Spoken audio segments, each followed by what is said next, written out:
How to change power plans in Windows 11. This tutorial shows you how to switch between different modes depending on whether you want better performance or a longer battery life. First, click the Start button and open the Settings op. From there, click on System in the left sidebar. After that, click on Power and Sleep on the right side of the screen. At this point, click on Power Mode to open the dropdown. From here, you'll see a few options to choose from.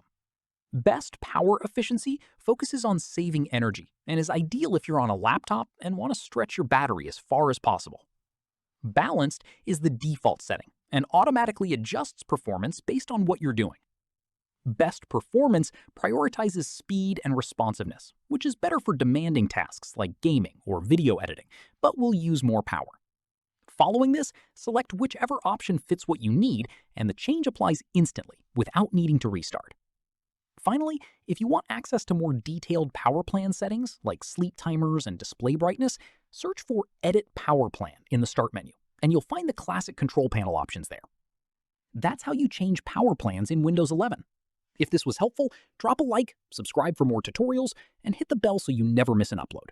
See you then.